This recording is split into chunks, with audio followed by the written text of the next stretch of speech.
दर्शकों नमस्कार। खेल समय के एक और अंक में आप सभी का बहुत बहुत स्वागत है। खेल समय आजकल महत्वपूर्ण है, खेलों की दुनिया ही महत्वपूर्ण है। पिछला लगभग एक पखवाड़ा फरवरी महीने का खेलों की दुनिया के नाम ही रहा है, खासतौर से हमारे मध्य प्रदेश में। खेलो इंडिया यूथ गेम्स का 5वां संस्करण आयोजित हुआ 31 जनवरी से 11 फरवरी। ये दौर हमारे लिए बहुत महत्वपूर्ण था। हम खेलों से जुड़े, खेल हमसे जुड़े और महत्वपूर्ण दिन लगातार एक के बाद एक खूबसूरती हासिल करते गए। मध्य प्रदेश तीसरे स्थान पर रहा है और मध्य प्रदेश ने इस खेल में, इस इवेंट में जिन खेलों में ज़्यादा बड़ा काम किया है उनको हम आप तक पहुंचा रहे हैं। एक और नाम है हमारे पास, आज स्टूडियो का गौरव बढ़ा रहा है, एकता डे। बहुत ज़्यादा सस्पेंस न रखते हुए उनसे मिलवाते हैं। एकता डे, बहुत बहुत स्वागत है आपका हमारे कार्यक्रम में। आप क्या हैं हम हमारे दर्शकों को बताएंगे, लेकिन आपके गुरु हमारे साथ हैं Shri SK. Prasad ji, chief coach हैं मध्य प्रदेश एथलेटिक्स अकादमी के। दरअसल एकता का परिचय जल्दी हो गया, परिचय बड़ा है और इस परिचय को आपको विस्तार से बताने की आवश्यकता बनती है। एकता डे यूथ नेशनल चैंपियन है, एक ऐसे खेल में जो दरअसल खेलों का फादर कहा जाता है एथलेटिक्स में, और एथलेटिक्स में भी ऐसा इवेंट आपने चुना है, स्टीपल चेज।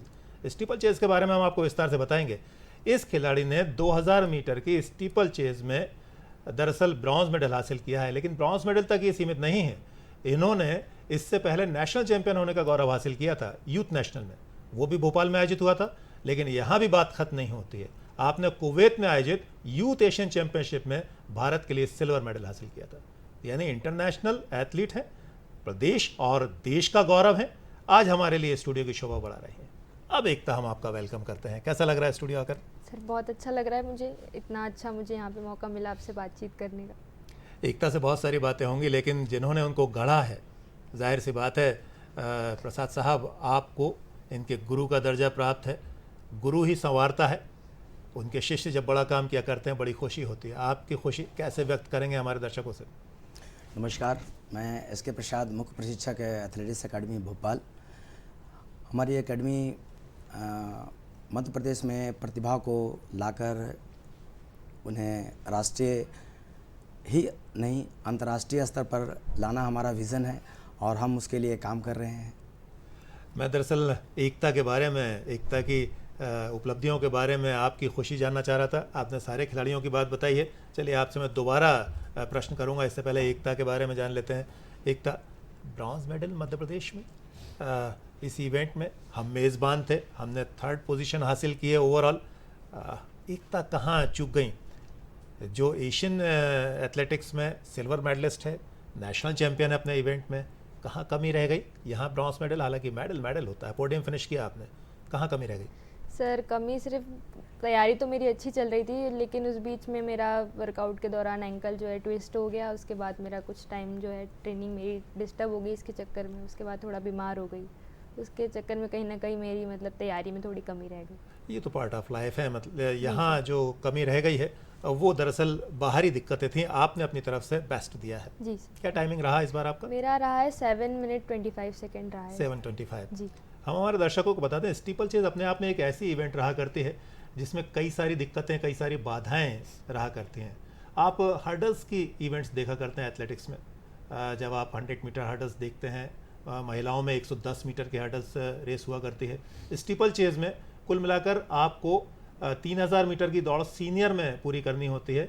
उसमें 30 हर्डल्स रहा करते हैं और 7 पानी की कुदान हुआ करती हैं, मतलब पानी पर से जंप लेना होता है। स्टीपल चेज अपने आप में महत्वपूर्ण होती है। हम आपको बताने की कोशिश कर रहे हैं कि आप देखें किस तरीके से स्टीपल चेज आयोजित किया जाता है, और वो बड़ी खतरनाक और बड़ी साहसिक व्यक्तियों के लिए हुआ करती है। एस.के. प्रसाद साहब, आप बताएंगे स्टीपल चेज अपने आप में कैसी इवेंट हुआ करती है? यूथ के लिए 2000 मीटर की हो जाया करती हो। ये सर, ये ऐसी इवेंट है जिसमें आपको एंडोरेंस के साथ साथ स्ट्रेंथ एंडोरेंस चाहिए। अगर आपके पास स्ट्रेंथ एंडोरेंस नहीं है तो आपको रेस पूरा करना भी बहुत मुश्किल हो जाएगा। तो स्ट्रेंथ एंडोरेंस कुल मिला के कहें तो आपका फिजिकल फिटनेस हायर लेवल का चाहिए, तो आप ये रेस को पूरा कर सकते हैं, अदरवाइज़ बहुत कठिन है ये। सीनियर लेवल पर 3000 मीटर, यहाँ आपको 2000 मीटर, यानी सीधी सी बात है 400 मीटर का एक ट्रैक हो गया। तो सीनियर लेवल पर तो आपको 7 राउंड मारने होते हैं, 7 बार ट्रैक को पूरा दौड़ना होता है। जूनियर लेवल पर 2000 मीटर में थोड़े से कम हो जाया करते हैं, लेकिन वहाँ भी आपको पर्याप्त मेहनत और जैसा आपने कहा कि आपकी स्ट्रेंथ और आपके स्टेमिना का टेस्ट हुआ करता है बाकायदा। सीनियर में सर 3000 मीटर स्टीपल चेज में 28 हैडल्स और 7 वाटर जंप होते हैं, हाँ और 2000 में 20 हैडल्स और 5 वाटर जंप होंगे। जी जी जी। तो बहुत ही और भारत है इसमें इवेंट्स में भी बहुत अच्छा कर रहा है।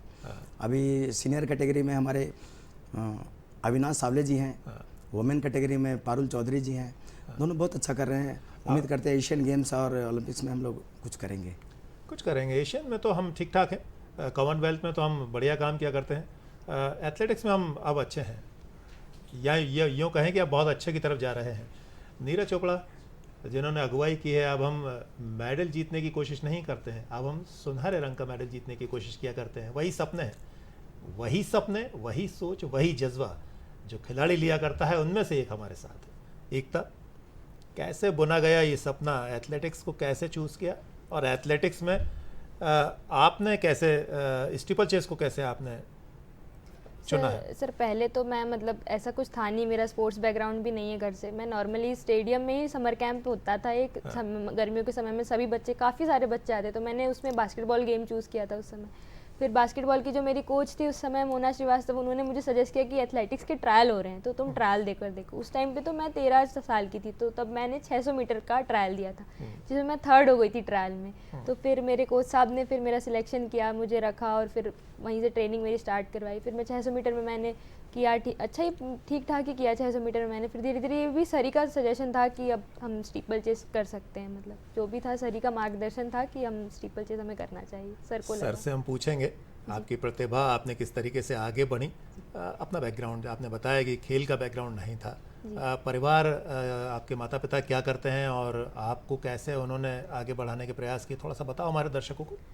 मेरे पापा नॉर्मली विंडो में कांच वगैरह लगते हैं, मजदूरी का काम करते हैं। मेरी मम्मी हाउसवाइफ है, मुझसे बड़ी एक बहन है और छोटी भी एक बहन है। जब मैंने स्पोर्ट्स चालू किया था तो मम्मी पापा को भी पता नहीं था कि मैं एज ए करियर चूज़ कर लूँगी, लेकिन धीरे धीरे मैं अच्छा करती गई तो उन्हें भी लगा कि हाँ बच्ची कर रही है। तो मेरे पेरेंट्स ने हमेशा मुझे सपोर्ट किया है हर चीज़ में, मतलब जो भी मैंने किया है उन्होंने मुझे सपोर्ट किया है, आज भी कर रहे हैं और शुरू से ही किया है हमेशा ही। मेरा मम्मी भी काफ़ी हौसला बढ़ाती है और पापा। माता पिता की बहुत बड़ी भूमिका रहा करती है। अब जल्दी से ये भी बता दो कौन सी क्लास में पढ़ रही हो, पढ़ाई अच्छी तरीके से चला करती है, इसमें बैलेंस करना आसान रहा करता है, चैलेंजिंग है? आसान तो नहीं रहता, मतलब सुबह ट्रेनिंग और शाम की ट्रेनिंग के बाद थकान इतनी हो जाती है कि पढ़ाई करना थोड़ा मुश्किल रहता है, लेकिन मैनेज करने की अब तो आदत हो गई है। मैं BA फर्स्ट ईयर में कॉलेज में आ गए हैं आप। यूथ की हैं, अंडर 21 की आप अभी कैंडिडेट हैं, और यहाँ तो अभी आपको थोड़ी और दूरी पार करनी है। फिर अंतर्राष्ट्रीय स्तर पर आपने एक मेडल हासिल कर लिया है। एक खिलाड़ी साधारण परिवार से सामने आती है, एकेडमी में ज्वाइन होती है, मध्य प्रदेश अकादमी क्या काम कर रही है ये इससे जाहिर होता है। उसके बाद आप राष्ट्रीय स्तर की प्रतियोगिता में चैंपियन बनती हैं, अंतर्राष्ट्रीय स्तर की प्रतियोगिता में आप सिल्वर मेडल लेती हैं, एशियन चैंपियनशिप में सिल्वर मेडल है। ये सफ़र आसान नहीं होता, ये चैलेंजिंग भी रहा करता है और तमाम सारी विसंगतियों को भी सामने लाया करता है। एक बालिका होने के बाद घर से निकलना, खेलना, नेशनल चैंपियन, उसके बाद एशियन चैंपियनशिप में सिल्वर मेडल, ये अद्भुत है। इस अद्भुत सफ़र के पीछे कहानियाँ बड़ी हैं। सीधी सी बात है कि अगर एक खिलाड़ी कहीं पहुंचता है तो उसके पीछे माता पिता, एक पूरी सोसाइटी काम करती है, लेकिन इसमें एक बड़ी भूमिका निभाया करता है उनका गुरु, कोच से जान लेते हैं। एकता के सफ़र को आप कैसे देखते हैं? छोटी थी, 13 साल की उम्र में जब आपके पास आई थी, अब कॉलेज में पहुंच गई है, मेडलिस्ट हो गई है, इंटरनेशनल एथलीट हो गई है, कैसे इसके सफ़र को आप देखते हैं? ये शुरू से ये जुझारू थी। जब पहला बार इसका ट्रायल लिया था, सी वॉज 3rd, लेकिन मैं देखा कि 3rd होते हुए भी अपने आप को बहुत स्ट्रगल कर रही थी लड़की। तो कईयों ने कहा कि 3rd को क्यों, हम लेकर देखते हैं। और जब हमने ट्राई किया तो 600 मीटर में अच्छा की। उसके बाद 600 के बाद 800 मीटर इवेंट आता है, तो 800 मीटर में थोड़ा स्पीड ज़्यादा चाहिए, हर कुछ ज़्यादा चाहिए। तो मैं एक बार ट्राई किया, क्यों ना स्टीपल में हम लोग ट्राई करें। हालांकि इसकी हाइट थोड़ा बाधा बन रही थी, लेकिन जो इसका जो under the condition of fatigue जो स्ट्रगल करने की क्षमता है वो और एथलीटों से थोड़ा अलग है, डिफरेंट थी। तो हमने किया और इसमें सक्सेस रहे। आपके माध्यम से हम तो अपना ड्यूटी किए, लेकिन आपके माध्यम से हम अकेडमी को और स्पेशली मैं अपने स्पोर्ट्स मिनिस्टर को धन्यवाद करना चाहूँगा कि उन्होंने डायनेमिक फैसिलिटी, विश्व स्तरीय फैसिलिटी मुहैया कराई। और डायरेक्टर स्पोर्ट्स का रवि गुप्ता साहब, उनका हमेशा खिलाड़ियों को, प्रशिक्षकों को हमेशा सपोर्ट रहा, और बिना सपोर्ट के आदमी आगे नहीं बढ़ सकता है। तो उनका सपोर्ट के माध्यम से हम लोग आगे बढ़े। और जो हमारी एक टीम है पूरा एक टीम वर्क हुआ करता टीम वर्क है, और टीम वर्क का रिजल्ट है। आज आप एसके प्रसाद को जान रहे हैं, एकता डे को जान रहे हैं, लेकिन हम लोग तो पर्दे के सामने में हैं, लेकिन हमारे पीछे जो टीम काम कर रही है वो भी बहुत इंपॉर्टेंट रोल प्ले कर रही है। ये बिल्कुल सही बात। दरअसल कोच एक कड़ी हुआ करता है, दरअसल तराशता वही है, लेकिन कोच को कोच के पद तक पहुंचाना, कोच को वो सारे संसाधन उपलब्ध कराना, इसके पीछे बड़ी सोसाइटी काम किया करती है। उसमें खेल विभाग का भी अस्तित्व रहा करता है, उसमें जवाबदारी जनप्रतिनिधियों की भी रहा करती है, हम जैसे उन साथियों की भी रहा करती है जो खेलों को लेकर विशेष कोशिशें किया करते हैं। एक भूमिका तो सबकी बड़ी रहा करती है। मध्य प्रदेश में अगर एथलेटिक्स आगे बढ़ा है, खेलो इंडिया में एथलेटिक्स में बड़ा काम हुआ है मध्य प्रदेश की तरफ से, कई मेडल हैं और तादाद बढ़ी है। मध्य प्रदेश तीसरे स्थान पर है। अंकित शर्मा, आपको ध्यान होगा, मोरेना का रहने वाला वो एथलीट, रियो ओलंपिक में देश को रिप्रेजेंट करके गया है, लॉन्ग जंपर था वो, और 8 मीटर से ज़्यादा की जंप लेने वाला अपने आप में देश के गिने चुने एथलीटों में से एक था। इसके बाद सुनील डावर 5000 मीटर का जो एथलीट है वो गजब कर रहे हैं। अभी अर्जुन जो जूनियर वर्ल्ड चैंपियनशिप खेल के आए हैं 1500 मीटर में, उन्होंने गजब किया है। एक और खिलाड़ी का आप जिक्र कर रहे थे, मैं नाम भूल रहा हूँ, रितेश ओहरे, अभिषेक ठाकुर, कई लड़के जो अभी नाम ऐसे हैं जिन्होंने एथलेटिक्स में बड़ा काम किया। इसके पीछे वजह वही है, खेल विभाग, पूरा महकमा, आप जैसे कोच, ये बड़ा काम कर रहे हैं। इसमें सर आपका रोल को भी हम लोग नेगलेक्ट नहीं कर सकते हैं। हमने इस चीज़ को जोड़ा है। दरअसल एक समुदाय जब जुड़ता है ना, तो उसमें जर्नलिस्ट की बात भी आती है, उसमें प्रिंट मीडिया से लेकर इलेक्ट्रॉनिक मीडिया तक के साथी भी आते हैं, वो सब जुड़ते हैं। एकता को अगर आपको प्लेटफॉर्म देना है तो वो जगह पत्रकार भी उपलब्ध कराते हैं, दूरदर्शन भी उपलब्ध कराते हैं, और वो जगह आज हमारे साथ है, हम शेयर कर रहे हैं। एकता, खुशी तो हो रही है, आपसे ज़्यादा हमें हो रही है कि एक ऐसी जूनियर चैंपियन, नेशनल चैंपियन हमारे साथ है जिसके पास बहुत सारी संभावना है। कैसे करती है अपना प्रैक्टिस, कैसे आपकी ट्रेनिंग चलती है, थोड़ा सा बताएं। प्रैक्टिस वगैरह तो सर करवाते हैं मुझे। सुबह 6 बजे से 9 बजे तक के मॉर्निंग का सेशन होता है, उसके बाद शाम का भी एक सेशन होता है जो कि 4 बजे से लेके 6:30 7 बजे तक रहता है। 2 टाइम की प्रैक्टिस करते हैं हम लोग, संडे ऑफ रहता है। मतलब कुल मिलाकर ट्रेनिंग का शेड्यूल आपका तगड़ा रहा करता है। अगर एकेडमी की फैसिलिटीज़ के बारे में बात की जाए तो वो कैसी रहती हैं, आपको सेटिस्फेक्शन है, कुछ और चाहते हो सुविधाओं को लेकर? फैसिलिटीज़ एकेडमी की तो मतलब वर्ल्ड क्लास फैसिलिटीज़ है। मतलब हम छोटे लेवल के एथलीट थे जब आए थे, तो हम लोग तो एक्चुअली कुछ भी नहीं थे, धीरे धीरे करते करते बने, और एक छोटे लेवल के एथलीट को इतनी फैसिलिटीज़ देना ये सिर्फ एमपी एकेडमी कर सकती है, जो कि हमारी मंत्री मैम और डायरेक्टर सर सभी लोग काफ़ी सपोर्टिव है। हमारा जो भी स्टाफ है, फिजियो से लेकर डाइटिशनिस्ट मैम, सभी लोग बच्चों से काफ़ी कनेक्टेड है। मतलब सभी लोग बच्चों को बहुत ही अच्छे से जानते हैं, काफ़ी अच्छे से कनेक्टेड है, हर चीज़ में बच्चों को बहुत अच्छा सपोर्ट करते हैं। ये अच्छी बात है, कनेक्शन बहुत मैटर किया करता है। आप अपने खिलाड़ियों से जितना ज़्यादा ताल्लुक़ रखेंगे, जितना ज़्यादा यूज टू रहेंगे, वो रिज़ल्ट भी अच्छा है। ख़ासतौर से लड़कियों के लिए तो बहुत मैटर किया करता है। घर बार छोड़ के एकेडमी में पहुँचना, कुवैत खेलने जाना, नेशनल चैंपियनशिप खेलने जाना, इसमें अकेलापन फील ना करे, एटलीस्ट पूरा सपोर्ट उसको मिले। आप एकेडमी की सुविधाएं कैसे देखते हैं? आप मध्य प्रदेश एथलेटिक्स अकादमी किस तरीके से खिलाड़ियों के लिए काम कर रही है? अभी सर एक्सेलेंट बोले तो कम नहीं होगा। हर क्षेत्र में हम आगे हैं। हमारे पास फिजियो हैं, रिकवरी एक्सपर्ट हैं, डाइटिशियन हैं, मसाजर हैं, बायोमैकेनिकल जो वीडियो एनालाइज़र हैं। हम जब ट्रेनिंग करते हैं तो आपका टेक्निक कैसा हो रहा है, सही हो रहा है, नहीं हो रहा है, हम वीडियो से कंपेयर करते हैं। जो लेटेस्ट वर्ल्ड चैंपियन है उनका कैसा टेक्निक है, हमें क्या कमी रह रहा है, अगर हमको सब कुछ पता चल जाता है तो हम उस पर काम करते हैं। फिर इसके अगर कहीं कमजोरी है, कभी कभी क्या होता है, खिलाड़ी प्रैक्टिस के टाइम में अच्छा करता है लेकिन कंपटीशन टाइम में वो परफॉर्म नहीं कर पाता है, तो साइकोलॉजिकल है, तो साइकोलॉजी जो स्टाफ है वो उसको सपोर्ट करते हैं, और उसके ऊपर भी ट्रेनिंग, उसका अलग से ट्रेनिंग प्लान होता है कि इसको इस टाइम में इस टाइप से हमको काम करना है। रिजल्ट मिलता है सर, रिजल्ट मिलता है। अच्छा, एकेडमी में जो बच्चे रहा करते हैं उनके लिए, चूँकि आपकी डे बोर्डिंग वाली भी स्कीम है, उसमें बच्चे किस तरीके से काम कर पाते हैं, उनको आप किस तरीके से तैयार करते हैं, थोड़ा बताएं हमारे दर्शकों को। डे बोर्डिंग के जो बच्चे हैं सर, वो अपने घर पे रहते हैं, अपना खाना खाते हैं और उनको हम किट मुहैया कराते हैं, ट्रेनिंग फैसिलिटी मुहैया कराते हैं। जब कभी वो कंपटीशन के लिए जाते हैं तो उसे आने जाने का, रहने का खर्चा पूरा सरकार वहन और करती जो है। वहीं पे एकेडमी में रह के काम किया करते हैं, उनकी पढ़ाई की व्यवस्था कैसे होती है?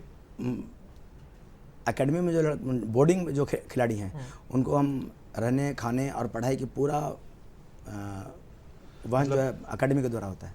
मतलब सारी व्यवस्था होती है। ये सारी प्रश्न व्यवस्था। दरअसल मैं इसलिए कर रहा था क्योंकि हमारे प्रोग्राम को देखने वाले वो गार्जियंस भी रहा करते हैं जो बच्चों को एडमिट कराना चाहते हैं एकेडमी में, तो वो सेटिस्फाई भी हों, थोड़ा प्रेरित भी हों कि हम हमारे बच्चों को खेलों में डाल सकते हैं। बिल्कुल। मध्य प्रदेश ने खेलों में अद्भुत काम किया है। 2 दशक पहले हम 20वें 18वें स्थान पर रहा करते थे, आज हम टॉप 5 में हैं देश में। ये अपने आप में बड़ी बात है। खेलो इंडिया में हम 3rd पोजीशन हासिल किए हैं, तो मध्य प्रदेश आगे बढ़ा है। इसके पीछे वजह यही है कि हमने दूर दराज में जाके काम किया है। हम बच्चों को जिस तरीके से लेकर आते हैं वो भी थोड़ा बताइए। आप कैसे बच्चों को छांटते हैं, बच्चों तक कैसे पहुंच बनाता है विभाग? हम हर वर्ष प्रतिभा चयन करते हैं, जिसमें हर जिले में, जिले स्तर पर, संभाग स्तर पर जाते हैं और हमारे प्रशिक्षक हर जगह जहां उनको लगता है कि टैलेंट दिख रहा है, जितने भी आवासीय हॉस्टल्स वगैरह हैं वहां जाके हम टैलेंट को चयन करते हैं। इस तरह से हमें कई अच्छे अच्छे खिलाड़ी मिले हैं और अभी सरकार भी फैसिलिटी मुहैया करा रही है। जैसे मुरैना हो गया, रीवा हुआ, जबलपुर हुआ, वहाँ सिंथेटिक ग्राउंड अंडर कंस्ट्रक्शन है, मोस्ट प्रोबेबली इसी साल तैयार हो जाएगा।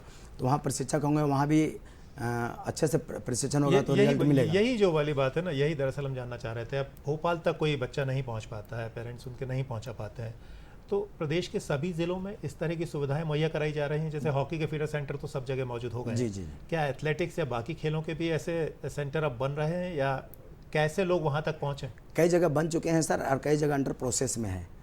तो मुरैना हुआ, जबलपुर हुआ, यहाँ ऑलरेडी चालू हो चुका है। अभी कई जगह कटनी में भी चालू हो चुका है, कई जगह और भी अंडर प्रोसेस में है, चालू हो। फाइनली अगर हम सीधे जानना चाहें कि किसी दूर शहडोल में कोई बच्चा है, उसके माता पिता जानना चाहते हैं, हम एकेडमी में जोड़ना चाहते हैं, कहाँ संपर्क करें, कैसे संपर्क करें, कैसे उसको गाइडेंस मिलेगा? खेल युवा विभाग के साइट पे हर चीज़ दिया रहता है सर, वहाँ करें। और नहीं तो हमारे यहाँ अगर आएंगे तो हम उनको, अगर अकेडमी में नहीं भी होता है तो हम उनको खेल मार्गदर्शन विभाग करें। की जो साइट है, मध्य प्रदेश खेल और युवा कल्याण विभाग, उस नाम से साइट है? जी हाँ, जी हाँ, उसका गूगल में आप देखेंगे तो मिल जाएंगे। अगर नहीं भी होता है तो वो बच्चा अगर हमसे संपर्क करता है तो हम उसको पूरा कैसे प्रयास। संपर्क करेगा? संपर्क असल में कैसे करेगा? फोन नंबर, एड्रेस कुछ बताएं। यहाँ जब खेल विभाग के साइट पे आएंगे ना, हाँ, तो कोचेस के नंबर अवेलेबल? हाँ अवेलेबल है, हाँ, तो वहाँ बात करें। स्टेडियम का नंबर भी मैं सीधा साधा आप हमारे दर्शकों को बताऊँ, खेल विभाग की जो साइट है आप उस पर जा सकते हैं। वहाँ से आपको कोचेस के नंबर भी मिलेंगे, सारी डिटेल मिलेगी, आप कैसे ज्वाइन कर सकते हैं और जानकारी वो भी मिलेगी कि क्या क्या सुविधाएं आपको उपलब्ध हो सकती हैं। ये अपने आप में बड़ी बात है। सपना इसका एक बड़ा उदाहरण है। सपना से जान लेते हैं, सपना एकता से जान लेते हैं। दरअसल एकता के सपनों की बात करते करते हम सपना कहने लगे हैं आपको। हमारे सपनों को आपने पूरा किया ना दरअसल। तो एकता, चलो जिन सपनों को आप लेकर आगे आना चाहती हैं, यहाँ पहुँची हैं, अब आगे क्या है, किस तरीके से आगे की तैयारी है, नेक्स्ट इवेंट क्या है आपका? मेरा अगला कंपटीशन है 20 फेडरेशन, जो कि मई में है। मैं फिलहाल तो उसकी तैयारी कर रही हूँ। उससे वर्ल्ड चैंपियनशिप का टूर है, मैं उसमें क्वालिफाई करने की तैयारी कर रही हूँ। अभी अगला कंपटीशन तो मेरा वही है। अच्छा, उसके लिए तैयारियां कैसी चल रही हैं? तैयारियाँ तो अभी ठीक ही चल रही है, धीरे धीरे इम्प्रूव करने की भी मुझे और ज़रूरत है। मैं करूँगी धीरे धीरे। धीरे धीरे करेंगे, लेकिन धीरे धीरे जो पढ़ता है ना, वो आगे बहुत लंबी दूर तक जाता है। एस के प्रसाद मुस्कुरा रहे हैं। प्रसाद साहब, एकता के लिए आगे क्या देखते हैं, क्या करने जा रही है एकता आपके लिहाज से? कितनी उम्मीदें बांध लें हम लोग? इसमें हमें कोई संकोच नहीं है, कहते हुए फ़क्र होता है कि बहुत फाइटर लड़की है, और जो फाइटर होता है उसके लिए पोडियम टच करना ज़्यादा मुश्किल काम नहीं है। हाँ। बस पेशेंस रखना चाहिए। किसी काम में समय लगता है लेकिन मिलता ज़रूर है। अगर आप में पेशेंस है, विश्वास है, दृढ़ता है, हार्ड वर्कर हैं, तो सफलता यू कैन अचीव। चलिए, सब अचीव किया जा सकता है, लेकिन आगे के जो मध्य प्रदेश एथलेटिक्स अकादमी के जो आगे के प्रयास हैं, कौन से इवेंट हैं? खेलो इंडिया में तो हमने 3rd पोजीशन हासिल की है, एथलेटिक्स में हमने बड़ा काम किया है। आगे एथलेटिक्स में मध्य प्रदेश क्या करने जा रहा है, क्या आगे है? अभी तो जो हमारे एकेडमी का ये प्रयास है कि अभी यूथ नेशनल्स है, उसमें अगला कंपटीशन यूथ एशिया है, उससे सिलेक्शन लेना। तो जो यूथ के बच्चे हैं वो उसमें लड़ेंगे, और जो अगला है जूनियर एशिया है, वो फेडरेशन कप से उसका सिलेक्शन होगा, जो कि मई में है। तो काफ़ी बच्चे इस बार इंटरनेशनल आपको मिलेंगे मध्य प्रदेश से। अच्छा, एक चीज़ और आपसे पूछ लेते हैं, चूँकि बात चली है, एकता यहाँ पहुँची हैं, ये एग्जाम्पल है जो लोगों को इंस्पायर भी करेगा, प्रेरित भी करेगा। ये आपसे पूछ लेते हैं कि हमारे यहाँ हर साल कैंप लगा करता है, जिसे हम ग्रीष्मकालीन शिविर बोला करते हैं, है ना।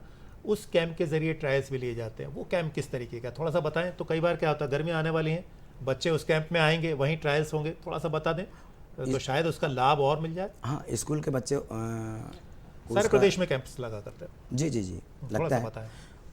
उस कैंप में हम जूनियर बच्चों को रखते हैं, और हर कैटेगरी में हर गेम का उसका कैंप लगता है।